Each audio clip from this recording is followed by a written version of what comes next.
Business ಅಂತ ನಾನು ಮೈಂಡಲ್ಲೇ ಇರಲಿಲ್ಲ. ನಾವು ಅದೇ ಅಂತೀವಲ್ಲ, ನಾವು ಭಗವಂತ ನಾವು ಯಾವಾಗಲೂ ಎಕ್ಸ್ಪೆಕ್ಟೇಷನ್ ಇಡ್ಕೋಬಾರ್ದು ಲೈಫಲ್ಲಿ, ಫ್ರೆಂಡ್ಸೇ ಆಗಲಿ ಅಥವಾ ನಮ್ಮ ರಿಯಲ್ ಲೈಫಲ್ಲೇ ಆಗಲಿ. ನಾವು ಯಾವುದೂ ಎಕ್ಸ್ಪೆಕ್ಟೇಷನ್ ಇಡ್ಕೋಬಾರ್ದು ನಮ್ಮ ಕೆಲಸದ ಬಗ್ಗೆ ಆಗಲಿ ಅಂತ ಅಲ್ವಾ. ಸುಮ್ಮನೆ ಎಕ್ಸ್ಪೆಕ್ಟೇಷನ್ ಇಲ್ದೆಲ್ಲ ಯೂಟ್ಯೂಬ್ ಸ್ಟಾರ್ಟ್ ಆಯಿತು. ಅದೆಲ್ಲ ಮಿಲಿಯನ್ ರೀಚ್ ಆಗ್ತಾಯಿತ್ತು. ನಾನು ಆಗ್ತದೆ ಆದರೂ ವೀಡಿಯೋ ಮಾಡೋಕ್ಕೆ, ತುಂಬ ಎಡಿಟ್ ಮಾಡೋಕ್ಕೆಲ್ಲ ಕಷ್ಟ ಆಗ್ತಾಯಿತ್ತು.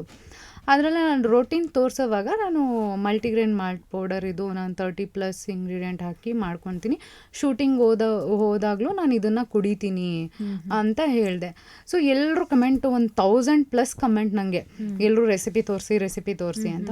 ಓಕೆ ಅಂತೇಳ್ಬಿಟ್ಟು ನಾನು ರೆಸಿಪಿನ ಮಾಡಿ ತೋರಿಸ್ದಾಗ ಅದಕ್ಕೆ ಆ ವಿಡಿಯೋ ಮಾಡಿದಾಗ ನನಗೆ ಏನು ಅನ್ನಿಸ್ತು ಅಂತಂದರೆ, ಪಿ ಜಿಲಿ ಎಷ್ಟೊಂದು ಜನ ಬಂದಿರ್ತಾರೆ, ಅವರಿಗೆಲ್ಲ ಈಗ ನಾನು ಮಾಡಿದೆ ಮಾಡ್ಕೊಳ್ತಾರೆ. ಆದರೆ ಹಂಗೆ ಬಂದಿರೋರಿಗೆ ಮಾಡ್ಕೊಳಕ್ಕಾಗಲ್ಲ.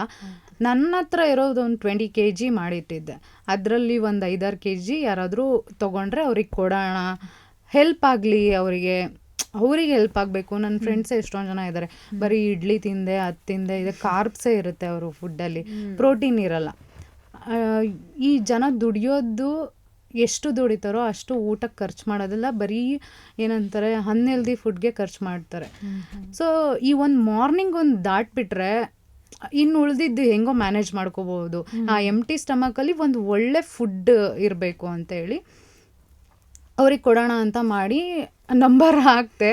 ಆ ನಂಬರ್ ಹಾಕೋದು ತೆಗಿಯೋದು ಎಡಿಟ್ ಮಾಡೋವಾಗ ಅಯ್ಯೋ ಬೇಡ, ಆಮೇಲೆ ಅಯ್ಯೋ ಬಿಸ್ನೆಸ್ ಮಾಡ್ತಿದ್ದೀನ ಬೇಡ ಅಂತ ಹಂಗೆ ಮೈಂಡಲ್ಲಿ 1000 ಕ್ವಶನ್ಸ್. ನನಗೆ ಬೇಡ ಅಂದ್ಕೊಂಡು ನನ್ನ ಮನಸ್ಸಲ್ಲಿ ಉದ್ದೇಶ ಒಳ್ಳೇದಿರೋದು, ಹಾಕೇ ಬಿಡೋಣ ಅಂತ ಹಾಕಿದೆ.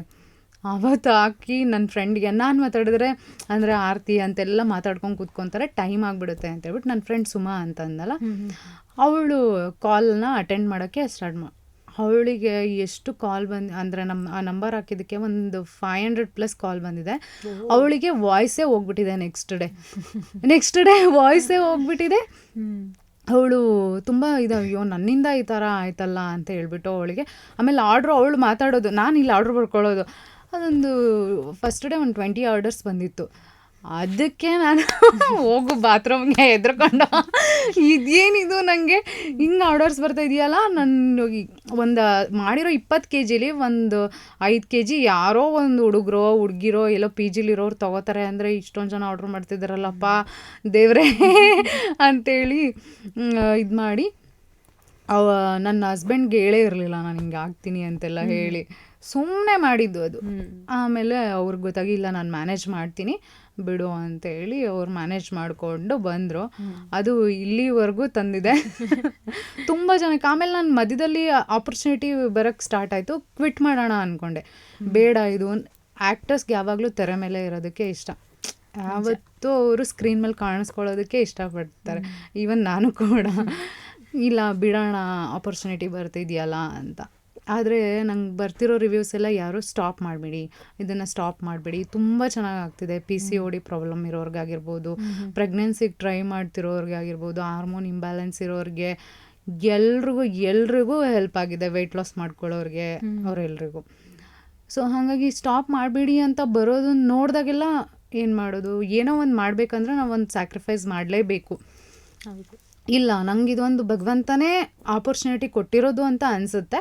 ಇಷ್ಟು ಒಳ್ಳೇದಾಗ್ತಿರೋವಾಗ ನಾನು ಯಾಕೆ ಬಿಡಬಾರ್ದು. ನೋಡೋಣ, ನನ್ನ ಆರ್ಟಿಸ್ಟ್ ಲೈಫ್ ಇನ್ನೂ ತುಂಬ ದೂರ ಇದೆ. ನಾನು ಮುದುಕಿಯಾದರೂ ಮಾಡ್ಬೋದು, ಯಾವುದೋ ಒಂದು ಕ್ಯಾರೆಕ್ಟ್ರು ಮಾಡ್ಬೋದು. ನೋಡೋಣ, ಇದನ್ನು ಮಾಡೋಣ ಅಂತೇಳಿ ಇದನ್ನು ಸೀರಿಯಸ್ ಆಗಿ ತೊಗೊಂಡು ಆಮೇಲೆ ನಾನು ಇದನ್ನು ಮಾಡಿಬಿಟ್ಟು ನಾನು ಎಲ್ಲೋ ಶೂಟಿಂಗ್ ಹೋಗಿ ಕುತ್ಕೊಳ್ಳೋಕ್ಕಾಗಲ್ಲ ನಾನು. ಯಾಕೆಂದರೆ ಇದು ಫುಡ್ ಆಗಿರೋದ್ರಿಂದ ತುಂಬ ಕೇರ್ಫುಲ್ಲಾಗಿ ಮಾಡಬೇಕು. 1 year ಬೇಬಿಯಿಂದ ದೊಡ್ಡವ್ರವರೆಗೂ ತಗೋತಾರೆ. ಸೊ ಹಾಗಾಗಿ ಅದು ಎಷ್ಟು ಕಣ್ಣಿಟ್ಟು ಮಾಡಬೇಕು. ಹಾಗೆ ಮಾಡಿದ್ದು ಅಷ್ಟೇ ಅಲ್ಲ, ಅದು ತುಂಬ ಕಷ್ಟದಿಂದ ಮಾಡಿದ್ದು. ಇವತ್ತಿಗೂ ನನಗೆ ಇದೊಂದು ಮಗ್ ಎತ್ತೋಕ್ಕೆ ಬರಲ್ಲ ಸ್ನಾನ ಮಾಡುವಾಗ. ಯಾಕೆಂದರೆ ಅಷ್ಟು ಮಿಕ್ಸ್ ಮಾಡಿ 8 to 9 hours ನಾನು ಕಾಳು ಉರಿತಾ ಇದ್ದಿದ್ದು. ಸೊ ನಮ್ಮ ಒಂದು ಮನೆ ಸ್ಟೌವಲ್ಲಿ ಉರಿತಾ ಇದ್ದಿದ್ದು. ಆಮೇಲೆ ನಾವು ಇವಾಗ ಎಲ್ಲ ದೊಡ್ಡದಾಗಿ ಎಲ್ಲ ಐಟಮ್ಸ್ ತೊಗೊಂಡಿರೋದು. ಬಟ್ ಇನಿಷಿಯಲ್ ಒಂದು 6 ಮಂತ್ಸ್ ನಾವು ಅಷ್ಟು ಕಷ್ಟಪಟ್ಟು, ಆಮೇಲೆ ನಾನು ಕಾಳು ಮಿಕ್ಸ್ ಮಾಡುವಾಗ ಬಗ್ಗಿದ್ರೆ ನಾನು ಬೆನ್ನನ್ನು ಸ್ಟ್ರೈಟ್ ಮಾಡೋಕ್ಕೆ ಒಂದು 5 ನಿಮಿಷ ಬೇಕಾಗ್ತಿತ್ತು. ಅದು ಗೊತ್ತಿಲ್ಲದಲೇ ಆ ಬಗ್ಗಿ ಮಿಕ್ಸ್ ಮಾಡ್ತಾ ಗೊತ್ತಾಗ್ತಿರ್ಲಿಲ್ಲ. ಅಷ್ಟು ಇದಾಗಿದ್ದು. ನನ್ನ ಹಸ್ಬೆಂಡ್ ಅಂತೂ ಒಂದು 3rd ಫ್ಲೋರ್ವರೆಗೂ 80 kg 25 kg ರಾಗಿನ ಬೆನ್ನ ಮೇಲೆ ಎತ್ಕೊಂಡು ಬರೋರು. ಹಂಗೆ ಕಷ್ಟಪಟ್ಟು, ಆಮೇಲೆ ನನ್ನ ಹಸ್ಬೆಂಡ್ ಕೈಯಲ್ಲಿ ಕೂದಲಿದೆ ಅಂತ ಹೇಳ್ಬಿಟ್ಟು ನಾನು ಪ್ಯಾಕ್ ಮಾಡ್ಸೋಕ್ಕೆ ಬಿಡ್ತಾ ಇರಲಿಲ್ಲ. ಇಲ್ಲ ಕಸ್ಟಮರಿಗೆ ಏನೂ ಇದಾಗಬಾರ್ದು ಅಂಥೇಳಿ ನಾನೇ ಆ ಬಾಕ್ಸ್ ಎಲ್ಲ ಒರೆಸಿ ಅದರೊಳಗಡೆ ಫಿಲ್ ಮಾಡಿ ಕಳಿಸ್ಕೊಡೋದು, ಮನೆ ಕೆಲಸ ಮಾಡೋದು, ಎಡಿಟ್ ಮಾಡೋದು, ವಿಡಿಯೋ ಮಾಡೋದು. ಯಾವ ಮೇಡ್ನೂ ಹಿಡ್ಕೊಂಡಿರಲಿಲ್ಲ. ಎಲ್ಲನೂ ಮಲಗ್ತಿದ್ದು 2 ಗಂಟೆ, ಮತ್ತು ಬೆಳಗ್ಗೆ 4 ಗಂಟೆ 5 ಗಂಟೆಗೆ ಎದ್ದೇಳಬೇಕಾಗಿತ್ತು. ಲೇಟಾಗಿ ಎದ್ದರೆ ಏನಾಗ್ತಿತ್ತು, ಕೆಲಸ ಡಿಲೇ ಆಗೋದು. ಸೊ ಹಾಗೆ ಮಾಡ್ಕೊಂಡು ಬಂದು ಕಷ್ಟಪಟ್ಟರೆ ಭಗವಂತ ಒಂದು ಎಕ್ಸ್ಪೆಕ್ಟೇಷನ್ ಇಟ್ಕೊಂಡಲೇ ಮಾಡಿದ್ರೆ ನಿಮ್ಮನ್ನು ಒಂದು ಒಳ್ಳೆ ಲೆವೆಲ್ಗೆ ರೀಚ್ ಮಾಡಿಸ್ತಾನೆ. ಯಾವುದೇ ಕೆಲಸ ಆಗಲಿ ನಾನು ಎಲ್ರಿಗೂ ಹೇಳೋದಷ್ಟೇ, ಎಕ್ಸ್ಪೆಕ್ಟೇಷನ್ ಇಟ್ಕೋಬೇಡಿ. ಅದು ಕೂಡ ಭಗವದ್ಗೀತೆಯಲ್ಲಿ ಅದೇ ಇರೋದು. ಸುಮ್ಮನೆ ಮಾಡಿ, ಅದರಲ್ಲಿ ಸೋತ್ರೆ ಅದರಿಂದ ಒಂದು ಪಾಠ ಕಲಿತೀವಿ, ಗೆದ್ದರೆ ನಮ್ಮ ಲೈಫಲ್ಲಿ ಏನೋ ಒಂದು ನಾವು ಒಂದು ಗುರಿನ ಮುಟ್ಟಿದ್ದೀವಿ ಅಂತ ಆಗುತ್ತೆ. ಸೊ